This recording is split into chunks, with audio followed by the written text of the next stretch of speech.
মৃত্যুর যন্ত্রণা এতটাই ভয়ানক, এতটাই কঠিন। বলা হয়েছে জীবিত অবস্থায় যদি কারো শরীর থেকে তাদের চামড়াটাকে যদি ছিলে নেওয়া হয়, তার চাইতে অধিক হলো মৃত্যুর যন্ত্রণা। সুবহানাল্লাহ। কিন্তু সবার জন্য মৃত্যুর যন্ত্রণা নয়। যারা আল্লাহ পাক রব্বুল আলামিনের প্রিয় বান্দা, তাদের জন্য মৃত্যুটা একেবারে শান্তির মতো। একদিন আম্মা জান খাদিজাতুল কুবরা রাদিয়াল্লাহু তাআলা আনহা বলেন, ইয়া রাসূলুল্লাহ, ইয়া হাবিবাল্লাহ, নবী গো, আল্লাহ পাক রব্বুল আলামিন আল কোরআন মাজিদের মধ্যে ঘোষণা করে দিয়েছেন, ইয়া রাসূলুল্লাহ, প্রত্যেকটি নফসকে, প্রত্যেকটি প্রাণীকে একদিন মওতের স্বাদ গ্রহণ করতে হবে। ইয়া রাসূলুল্লাহ, নবী গো, আমি খাদিজা, আমিও তো একজন মানুষ। ইয়া রাসূলুল্লাহ, আমাকেও তো একদিন ইন্তেকাল করতে হবে। ইয়া রাসূলুল্লাহ, আমার খুব ভয় করে। ইয়া রাসূলুল্লাহ, ওই অন্ধকার কবরে আমি কেমন ভাবে থাকবো? ইয়া রাসূলুল্লাহ, আমি জান্নাতি হব না জাহান্নামী হব এটাও আমি জানি না নবী। বলে, খাদিজা, তুমি কেন কান্না করো? কান্না তো তারা করবে যারা আমার বিরুদ্ধ করলো, যারা আমার নামে খারাপ কথা বলল। তাদের জন্য কবরটা হবে ভয়ঙ্কর, ভয়ঙ্কর এক বিশাল আযাবের ন্যায় তাদেরকে কবরের মাটি চারিপাশ থেকে চেপে ধরবে। বলে, খাদিজা, তুমি কান্না করো না, তোমার জন্য কবর কষ্টদায়ক হবে না। বলে, ইয়া রাসূলুল্লাহ, ও আল্লাহর নবী, তবু আমার মনটা কেমন জানি করে। ইয়া রাসূলুল্লাহ, আমার মন মানে না। বলে, তুমি কি চাও খাদিজা? বলে, ইয়া রাসূলুল্লাহ, ও গো আল্লাহর নবী, আমি আপনাকে 3টি প্রশ্ন করতে চাই এবং এই প্রশ্নের উত্তরগুলো আপনাকে দিতে হবে ইয়া রাসূলুল্লাহ, এবং আমার ইন্তেকালের পরে আমার কথাগুলো রাখতে হবে। আমার দয়ার নবী রাহমাতাল লিল আলামিন নবী একটু মুচকি হাসি দিয়ে বললেন, আচ্ছা ঠিক আছে খাদিজা, বলো। হযরতে আম্মা জান খাদিজাতুল কুবরা রাদিয়াল্লাহু তাআলা আনহা বলেন, ইয়া রাসূলুল্লাহ, ও আল্লাহর নবী, আমার যখন ইন্তেকাল হয়ে যাবে, আমি যখন এই পৃথিবী ছেড়ে চলে যাব সারা জীবনের মতো, ইয়া রাসূলুল্লাহ, ও আল্লাহর নবী, আমি তো খাদিজা, আমি তো গুনাহগার। ইয়া রাসূলুল্লাহ, অতএব আপনি যেহেতু আল্লাহর হাবিব, আপনি আল্লাহর নবী, আপনার পবিত্র জুব্বাহ মুবারকটা আমার কাফন দিয়েন। আচ্ছা ঠিক আছে খাদিজা, তোমার 2 নম্বর প্রশ্ন কি বলো।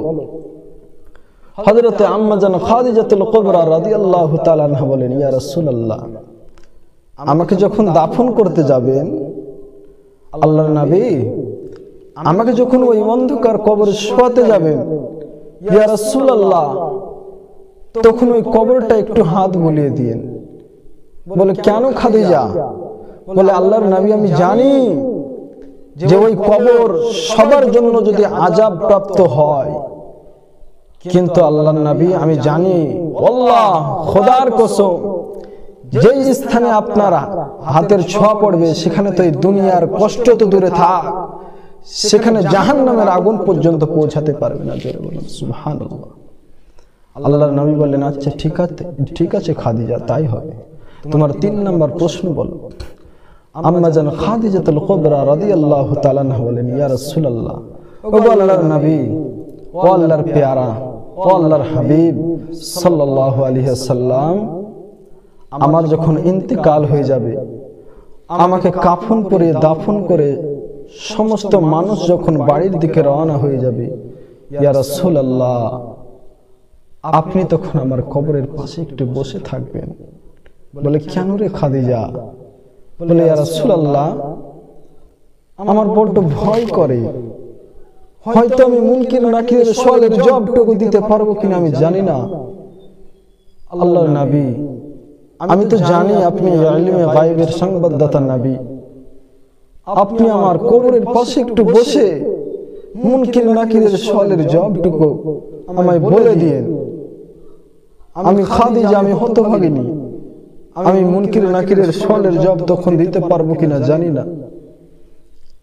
আল্লাহর নবী সাল্লাল্লাহু আলাইহি ওয়াসাল্লাম বলেন, আচ্ছা ঠিক আছে খাদিজা। এরপরে আম্মা জান খাদিজাতুল কুবরা রাদিয়াল্লাহু তাআলা আনহা অসুস্থ হয়ে গেলেন। তারপরে আম্মা জান খাদিজাতুল কুবরা রাদিয়াল্লাহু তাআলা আনহার ইন্তেকাল হয়ে গেল। পরে ইন্না লিল্লাহি ওয়া ইন্না ইলাইহি রাজিউন। আল্লাহ রাসূল সাল্লাল্লাহু আলাইহি ওয়াসাল্লাম একেবারে ভেঙে পড়েছেন, কেননা আম্মা জান খাদিজাতুল কুবরা রাদিয়াল্লাহু তাআলা আনহাকে অত্যন্ত মহব্বত করতেন আল্লাহ রাসূল সাল্লাল্লাহু আলাইহি ওয়াসাল্লাম। আম্মা জান খাদিজাতুল কুবরা রাদিয়াল্লাহু তাআলা আনহার কথা অনুযায়ী আল্লাহ রাসূল সাল্লাল্লাহু আলাইহি ওয়াসাল্লাম তিনার পবিত্র জুব্বা মুবারক দিয়ে আম্মা জান খাদিজাতুল কুবরা রাদিয়াল্লাহু তাআলা আনহার কাফনটা তৈরি করা হলো, কাফন পরিয়ে দেওয়া হলো। দাফন করার পূর্বে তার কবরটা একটু আল্লাহ রাসূল সাল্লাল্লাহু আলাইহি সাল্লাম ছুঁয়ে দিলেন।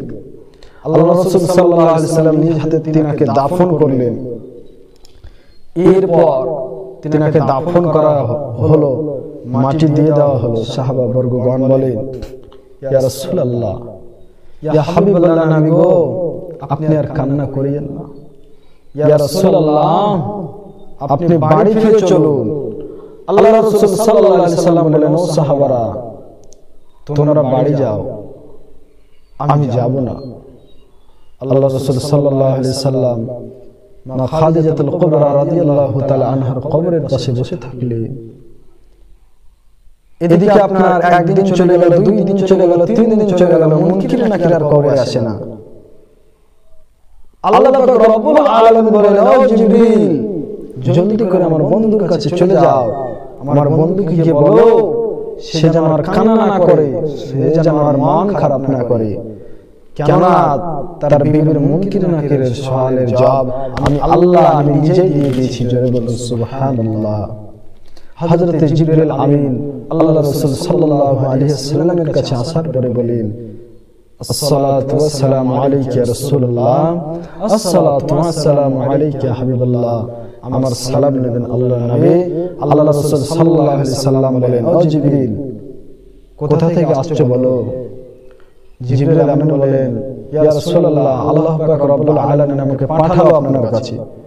বলে, জিবরিল, তুমি কি জানো, ও জিবরিল, মুনকির নাকির কেন আমার বিবির কবরে এখনো আসছে না?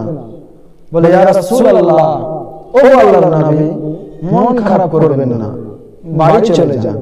বলে, না জিবরিল, আমার খাদিজা বলেছে আমার কবরের পাশে বসে থাকতে, যতক্ষণ পর্যন্ত না মুনকির নাকির আসে ততক্ষণ পর্যন্ত আমি আল্লাহর রাসূল কখনোই আমি এখান থেকে যাব না।